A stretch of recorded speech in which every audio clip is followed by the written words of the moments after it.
Through the centuries, London has inspired great writers, great painters, great statesmen, and great criminals. But in the year 1896, the greatest criminal of them all suddenly came into being. His identity was unknown, he never left a clue. And all London waited breathlessly as he struck again and again with sheer audacity and terrifying brilliance.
That's fantastic.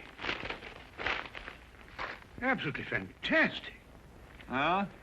Well, first the gold seal from Edinburgh Castle, and then naval secrets from the Admiralty, and now Queen Elizabeth's jewels. What in thunder is Scotland Yard doing? Dunno. Well, it makes chills run up and down my spine. There's no clue to any of the thefts. You must have some ideas on this case. Huh? What are you doing, anyway? Research. Research? Holmes, do you realize this gang has been helping themselves to state secrets and national treasures? Have they really? Oh.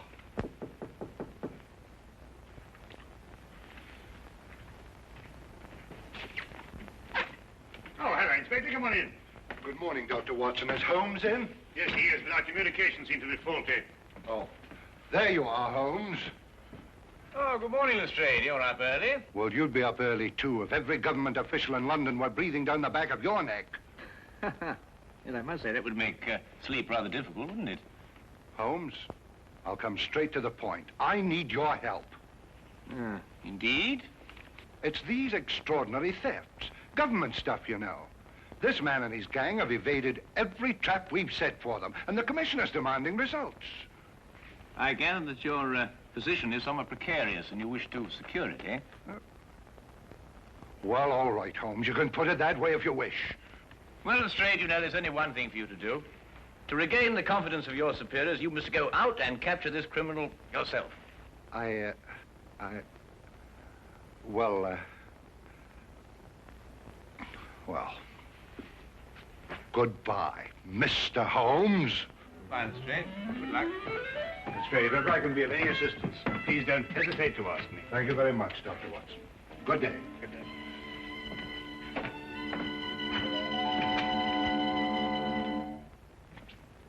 How could you do that to him? He did everything but beg you to help him. Well, it's the Yard's job to solve these cases. Besides, I'm always giving him help. I should have thought if you wouldn't do it for Lestrade, at least you'd remember the security of England's being menaced by this criminal. Now, look, I know you're pressed, Holmes, but you don't seem to realize the... That's a special blend of tobacco, Watson. You wouldn't like it. I'm sorry, Watson. I didn't mean to upset you. Oh, no, not at all. You just startled me. Sorry. Really. I'm just going out for a walk in the fresh air. Oh, yes, well, goodbye, Watson. Enjoy your walk.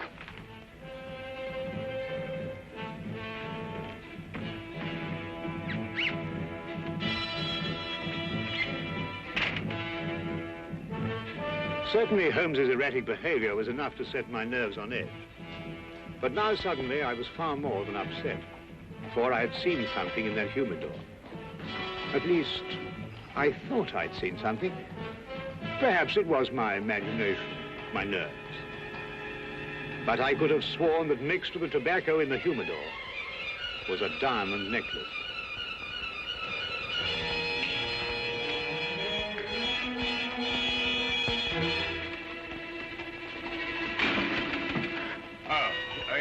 just going out.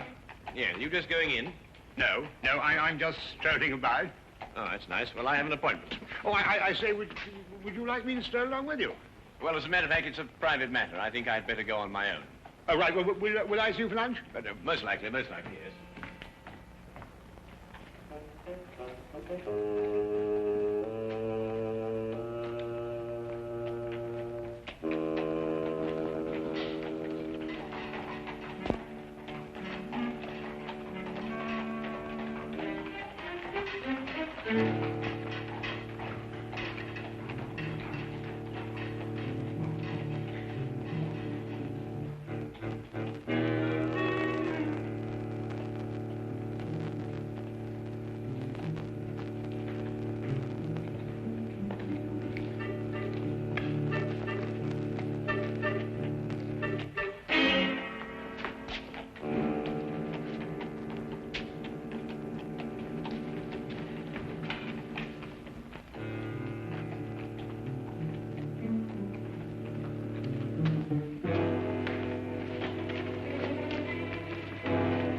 Really, Watson, I said it was a private matter.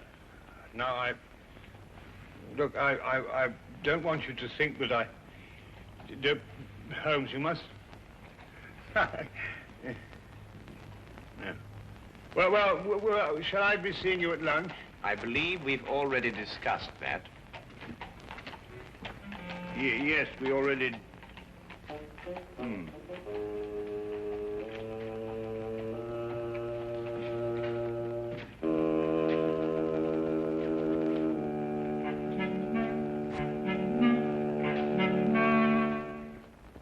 When Holmes returned, he was kind enough to let the morning affair be forgotten, or apparently forgotten.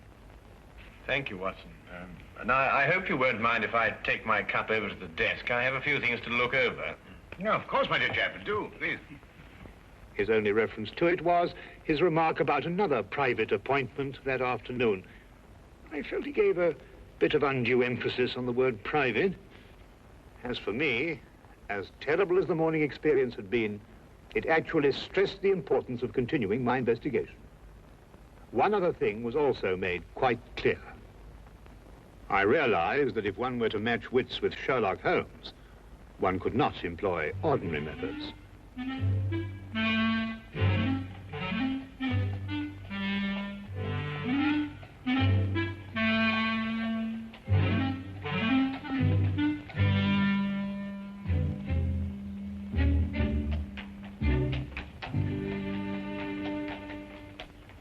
Charing Cross Station, please.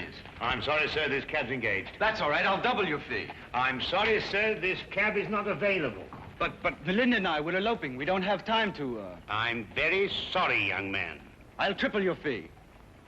For the third and last time, young man, will you kindly go and elope with somebody else? Nobody understands us. Not your father or my mother, nor this cabbie. Come, Melinda. We will fight the world together. But we will prove our love. Cabby?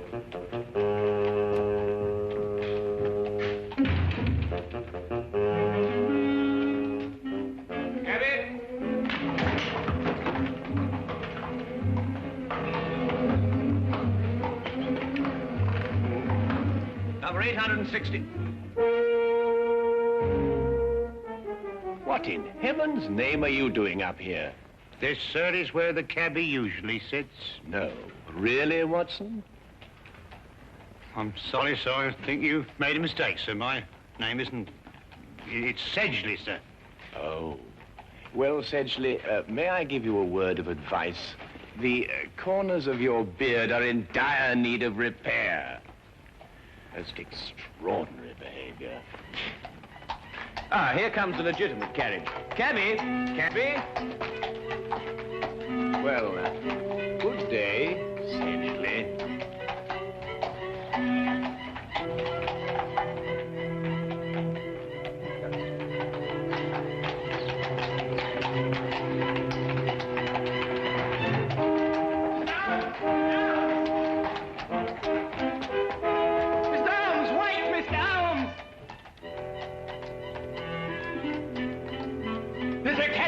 Tubby? Yes, sir, yes. Good. 816 Bleak Street. And get a move on, I gotta catch that gent what just took off. Get in, sir. 816 Bleak Street. Right you are, sir. Right.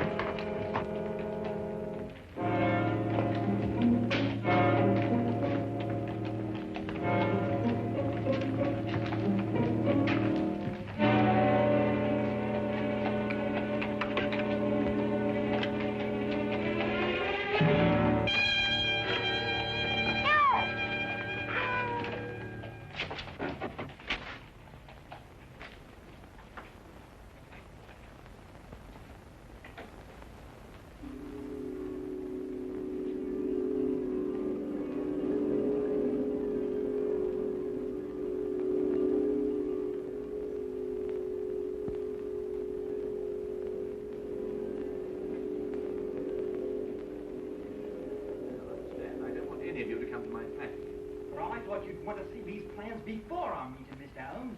Minor difficulties, nothing serious. Now, Miss Ames. Yes, Mr. Holmes? I want you to take 15 paces to the right and 10 to the left. You must all remember that the first requisite of being a good thief is capable planning. As the newspapers have said, we are the most successful thieves England has ever known.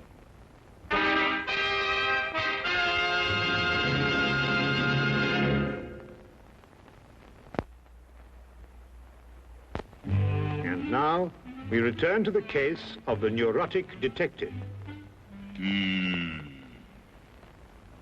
Repressed hostilities against society.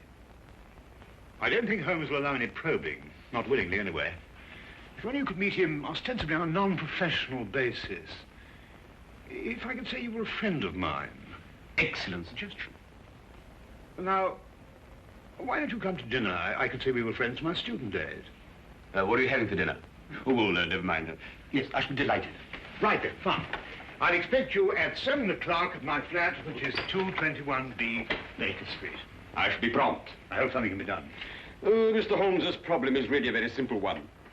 With skilled fingers, I shall mold him as one does a piece of clay. Good night. Good night.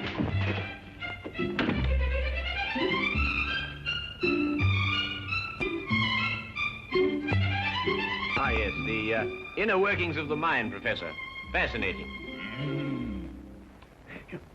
It is amazing how many seemingly normal people are mentally disturbed. Now, take yourself, Mr. Holmes, as a purely hypothetical example. I imagine you might dream that the whole of London fails you. On the contrary, I sleep most soundly. Ah, but then there are all the little nervous habits, the idiosyncrasies. For instance, do you drum your fingers on the table? Do you ever pull the lobe of your left ear? Now, you know, it's interesting that you mention those things, Professor, because I've observed that you have 3 half-smoked cigars in your coat pocket, that your shoes have lifts in them to give you greater height, and that your fingernails are bitten down to the quick. Of course, hypothetically speaking, I suppose you're what one would call an erratic man. Observe the 3 half-smoked cigars. You're also a very vain man. Observe the lifts in your shoes. And more than that, you're a very, very insecure man. Observe the fingernails. I also observe that you've mangled 3 pieces of bread and that you've hacked your roast beef with a more than culinary vengeance. Offhand, and without prejudice, mark you, I'd say that you're suffering from some very deeply repressed hostilities against society. Yes, very deeply repressed indeed. Professor, where are you going? You must excuse me.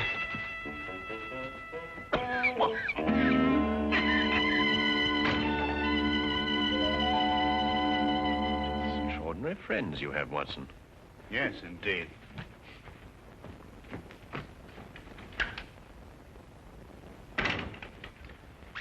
I say, he's completely disappeared. Oh, it's just as well anyway. I've got to go out myself in a few minutes. Oh, really? A private matter?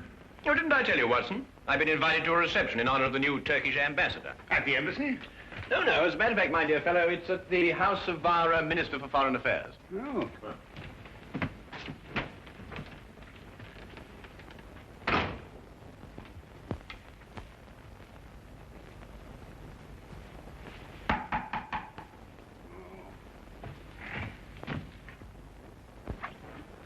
Good evening, Dr. Watson. Is Holmes in? I want to ask him a few questions. I'm so glad you came, Lestrade. You're the one man I wanted to see. Now, sit down, will you? Sit down. What's the matter? Now, Lestrade, I want you to promise me that what I'm going to tell you, you won't reveal till your dying day. The mood the commissioner's in, that may not be very long. I know who London's master thief is. Who? Holmes. Holmes? Holmes. Holmes! Shh. You're joking. I wish I were. Oh, but Holmes... I don't believe it. I can prove it. But that's not the point. The thing we've got to do is to stop Holmes, whisk him away and put him in a home somewhere. Yeah, but... Holmes? Oh, hello, Lestrade. I didn't know you were here. Oh, I, just happened to be in the neighborhood. Oh, good, good. Watson, I wonder if you could, look, can you fix this confounded thing? It keeps on popping up at the bank. All right, hang on. I thought you hated formal affairs. Well, people change, you know, Lestrade. People change. Oh, come on, Watson, hurry up. I want... Just a second. Very important to do this, you know. Very important affair. There you are. There you are. Good, thank you. Oh, Lestrade, tell me, how's that big case of yours getting on? Oh, fine. Terrible. We haven't a clue. Oh, I say, flowers. Yes, I'm escorting a rather beautiful young woman tonight. Rather picturesque, don't you think? Well, good evening, gentlemen. Well, enjoy yourself. Good night. Thank you, Watson. Thank you, Lestrade.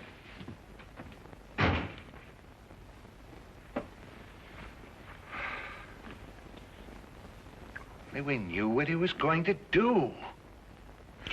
Let's look at this as Holmes would have... Well, I mean, when he was normal. You know, those formal clothes are very odd. Well, he was invited to a reception at the house of the Minister of Foreign Affairs. Big diplomatic thing. Yes, but ordinarily stay miles away from a thing like that. Therefore, perhaps he has a special reason for going. Perhaps.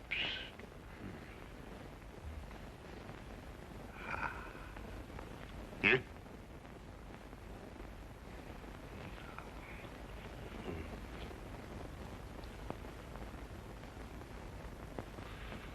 Official papers of state. Secret documents. In the minister's safe. Hurry, Watson. He won't slip away this time. Do you know, Lestrade, I've never been so unhappy in my life.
He's done nothing but sing and dance and talk and have a wonderful time.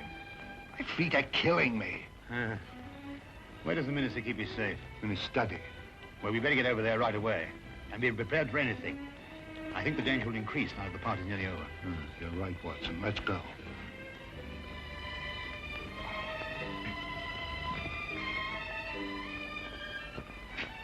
Ah, Wilkins. I didn't see Mr. Holmes anywhere, sir. And his young lady left in a carriage, all by herself, sir. Yeah, no time to lose. Dr. Watson. Yeah? I want you to hide behind this curtain here. And, Wilkins, what's in here? It's a cupboard. I want you to stay in here and come out when you need it. Right, sir. I'm going to stay in the hall. We'll get Holmes no matter what he does. Right. Right.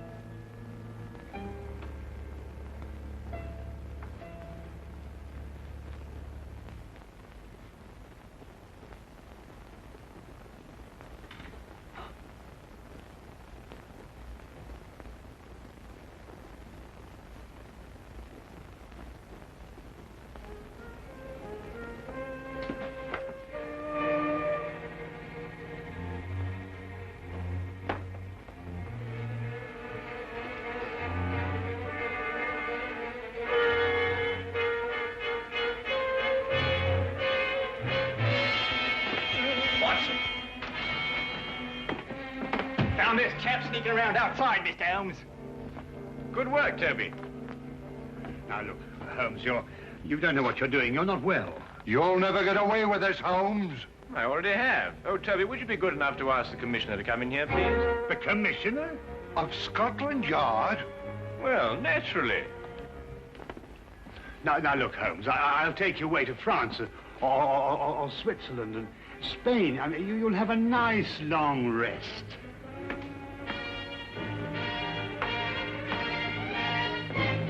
There you are, Commissioner. Splendid work, Mr. Holmes, splendid. Commissioner, you too? What are you talking about, Lestrade? And put your hands down. You're not in any danger. Yes. Mr. Holmes, all Bristol knows you a tremendous debt of gratitude for this magnificent service. Service? Dangers? What on earth are you talking about? There had been a great deal of unrest in recent months regarding the adequacy of the measures employed to guard many of our national treasures and government secrets. It was discussed in the various ministries and at the Yard. It was finally decided that we would put ourselves to a test. Mr. Holmes was hired as a most worthy adversary to our security. The results were most enlightening. A far tighter security system has already been planned. Working for Scotland Yard? But Holmes, why didn't you tell me? Because the only true test could be obtained by keeping the utmost secrecy. Every personal reaction had to be genuine. The men from Scotland Yard were told nothing because they too were being tested. It was essential that everyone believe these thefts in order that the test could be accurate and worthwhile. And the reactions were most amazing at the Yard. And to think, Watson, you didn't trust me. Oh, I say, look here, Holmes. No, Holmes, really, you've got to listen to me, please. I mean, get my point of view. I mean, for all I knew, the whole British Empire was at stake. Well, yes, you have a point there. Come along, Sedgley. Oh, really, Holmes? Sedgley?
Thank you.